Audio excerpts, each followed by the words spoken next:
I've been doing a lot of research lately because I have a book coming out next year about the history of Filipino food. And one of the most remarkable things about this cuisine, people talk about fusion food in the 20th century like it's a new thing. In fact, we don't call it fusion food. It's just Filipino, but it's inherently fusion because it has been at this, I call it kind of a historical culinary juxtaposition, technical term, of being banged together like Spanish culinary cuisine, American culinary cuisine, Chinese culinary cuisine, Malay culinary cuisine, and of course indigenous cooking that predated any of those influences, all coming together and being banged together centuries ago in a way that we're only seeing in other countries and cultures in sort of the late 20th century, early 21st century.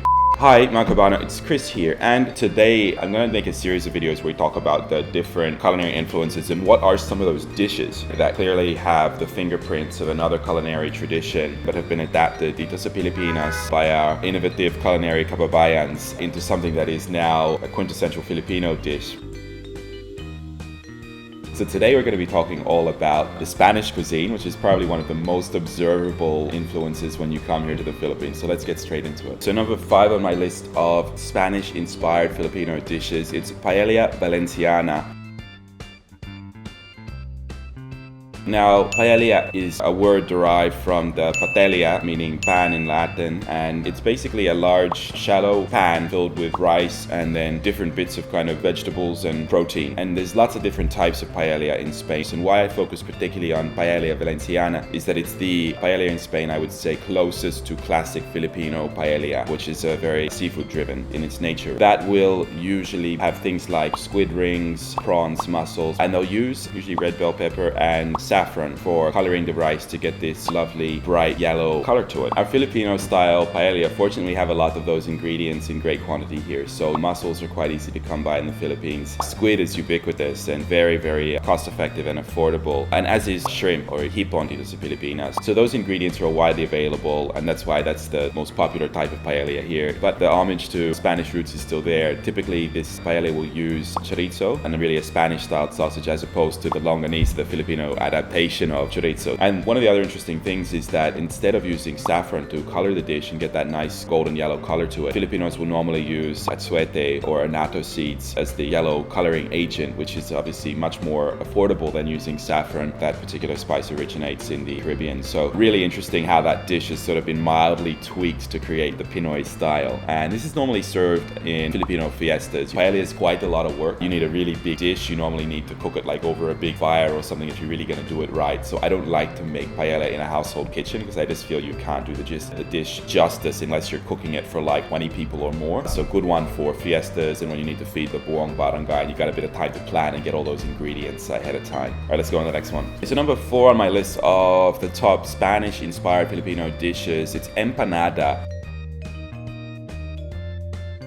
So firstly, what is empanada? It's kind of a savory pastry, you might say, that is filled with a stuffing that's almost like ground meat, diced vegetables, carrots, peas, maybe a few raisins. The leftover picadillo was actually a perfect empanada filling because it's that combination of sort of ground meat, finely diced veggies, and maybe a little bit of sweet or sour accents coming from raisins and capers. The word empanada literally comes from the word empanar, meaning to sort of wrap or to cover in pastry. So you kind of have your dough rolled out and put your filling in, roll it over, and then you sort of press around the edges, often with maybe a fork or something to get a nice stylized effect, and then you can bake or fry your empanadas to cook them. So in the Philippines, some of the local adaptations that have happened here, the most famous one is definitely vegan empanada. When I was up in Ilocos Norte, I wasn't in vegan, I was in Lawag, but yung mga difference dyan, they use a very different type of dough when making the empanada, and they color it with annatto seeds or atsuete in order to give it this bright orange color, but totally different to the Spanish style. So they've gone in and said, okay, well, you guys will do your ground pork or ground beef. We'll go in with maybe vegan longanisa that's been broken up. So firstly, the meat itself is really Ilocos style. So when it comes to the vegetables, grated green papaya, mung bean sprouts, quesong puti can be used as sort of a bit of a dairy cheese filler will go in there. And then they'll normally crack an egg into the empanada and then sort of fold it up, and that gets cooked in there as well. So you kind of get this egg mixed with your pork protein, and then obviously all of these sort of more Southeast Asian style vegetables. The salsa one for it The dipping sauce is typically a vinegar based, so this is considerably more sour than a Spanish empanada, which I would describe as not particularly sour at all, definitely more a sweet savory type taste. So really interesting how that was changed and adapted. So one of the other really popular styles here in the Philippines is called Empanada de Calisquis, and I love that term because it's like it starts off Spanish, you're speaking Spanish, you're like Empanada de, and then you go Calisquis, which is a Tagalog word for scales of a fish. So this is one that uses a more sort of dry, flaky dough exterior, and that kind of can flake away like the scales of a fish. So this one comes from Bulacan and will typically use chicken and a combination of vegetables as the filling. So perhaps reflecting the abundance or lack of local ingredients, you see a great deal of regional variation between Philippine areas, even in the way they adapted food from the West. So if you've not had empanada here in the Philippines, it's definitely one you should try, especially if you're heading up north. It's the perfect merienda or pangtawid gutom, meal to tide you over, I think that would translate to in English. And if you have more than one, which it's hard to stop at one, it can be a complete meal in its own right. Try it. So number 3 on my list today of Spanish-inspired culinary dishes that you must try is rellenong manok. So this one comes from the word relleno, and that means stuffed. And this is kind of where you take a chicken and basically stuff it with a variety of things. So normally you would have to have some pork mince in there, and then ham, cheese, like queso de bola style cheese. You can have different types of vegetables in there, and you kind of make this lovely stuffing, and you stuff your chicken with that, and then roll it all up and bake it. And then typically you would slice it into pieces where you kind of have a chicken exterior and then the kind of baked stuffing inside, which is all a lovely combination of flavors infused with the chicken flavor from the baking. So how does the Filipino adaptation differ from what the Spanish would do? I think there's 2 key things. I think one is that Filipinos would typically use a whole deboned chicken. Usually they've left, say, the drumsticks or the wings on, but everything else has been deboned and they've stuffed the whole chicken. And that possibly reflects Filipinos having maybe less qualms about having the whole bird on the table and chopping it. You see that a lot in Southeast Asia. Like I think in Western culinary tradition, we often will debone and serve just the chicken breast or something. In Southeast Asia, it tends to be, you take a whole chicken, you hack it up, and people tend to eat it with bone still on the chicken. So that's one of the first key differences. The Spanish one will usually maybe just be the chicken breast, so you see quite a thinner exterior where it's almost like the stuffing is more than the chicken when it comes to the Spanish rellenong manok. So one of the other key differences about the Filipino rellenong manok is typically it looks a bit more chunkier and more colorful. So Spanish one looks quite like a smooth, fine filling. The Filipino one seems to use a coarser ground pork and more chunky meat, but also diced vegetables that add a bit of color. So you might see some carrot there. You could possibly see some bell pepper in a Filipino rellenong manok. And the last key difference is the Filipino one, when it's rolled and stitched up, it's often then infused with a bit more, panglasang Pinoy. Typically, you wash it with like a bit of toyo mansi, so to just impart that Filipino salt sourness to the exterior of the rellenong manok, which is not something that you'd find on the original Spanish one. So it has really been adapted to not only local ingredients and what's available here, but also I think the Filipino palate, which is a little bit more adventurous, I think, than Western Europe in being happy to integrate more sour and bitter flavors into cooking than what we see in a lot of other countries. So really interesting little tweaks the Filipinos have made on that one. And this is, again, it's quite a lot of work to make rellenong manok. I don't do this a lot at home as a result, because it's one that I think if you can master it, it's a really, really, really impressive dish. So number 2 on my list today, it's pochero,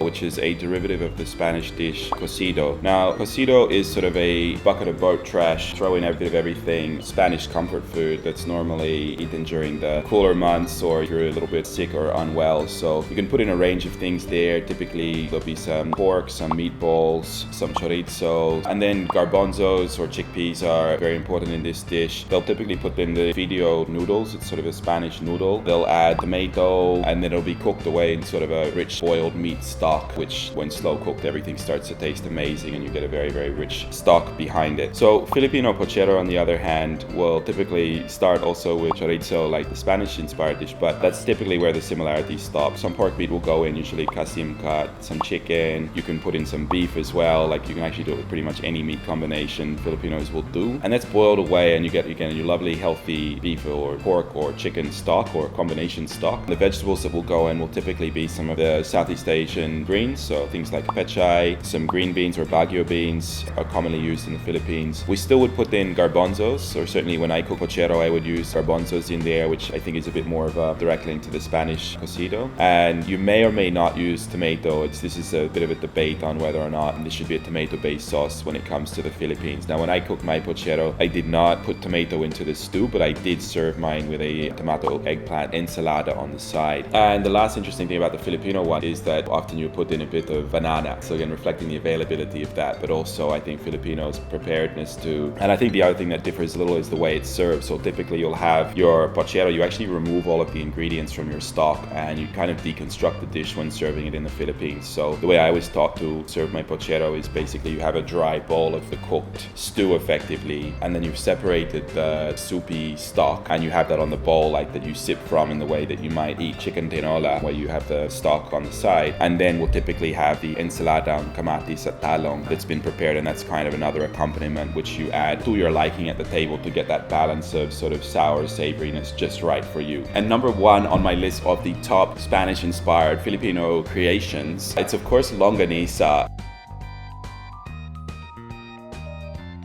I mean, this is just so ubiquitous in the Philippines. You can't drive around this town without slightly feeling like you're in Spain. I mean, firstly, obviously, there's like Spanish bakeries, but then it's like you see all those Spanish-looking sausages hanging in butcher stores, in markets, and so on around the Philippines. So it's very, very, very recognizable. This is also a clear Spanish culinary influence. Spain is famous for small goods, different preparations of sausages. So Spanish chorizo is a global household name. Here in the Philippines, longanisa is kind of a local take on the Spanish sausage. This is a hard one to make general comments about because there's huge amounts of regional variation in all of the different parts of the Philippines. But generally speaking, I would say Philippine longanisa is more chunky. Like it has, I would say, bigger chunks of pork and bigger chunks of fat. So it's a more chunky overall sausage. Chorizo is typically, everything's more finely ground. The Filipino longanisa almost looks like it didn't go through a grinder in a lot of cases. Like it's just been chopped roughly, the pork fat, and then usually garlic that goes in. So for me, what's really interesting about longanisa is that every region has kind of developed its own unique style and flavor. And I have to hypothesize that this must have been during the colonial period due to some of the difficulties in transport and refrigeration. So it's almost like each region, there wasn't a great standardization of longanisa. It's like how you made it in Vigan was basically its own style. And people in Bulacan would probably never eat the longanisa from Vigan unless you actually went all the way to Vigan. So how did you have a center for sausages that are meat containing when you don't have sort of a cold supply chain, that the long-term refrigeration and also transportation links are not great. So different regional styles emerged. Some of the more famous ones I would say are vegan longanisa, which is typically small gray ball, so the shape is more like a bilog, and this is typically quite a garlicky longanisa where the meat has been marinated in garlic and vinegar first, quite a brown color and typically round in shape. Cebu longanisa on the other hand is also typically a round ball but quite a pink sweet dish, and I'm actually not sure how the Cebu one gets its sort of distinctive light reddish color. If anybody knows, are they using food color or is that a natural occurring process? Leave a comment below. I'm less a sweet guy, especially with sausages and breakfast food, so I tend to stay away from Cebu longanisa unless I'm in Cebu actually, and then I'm like, all right,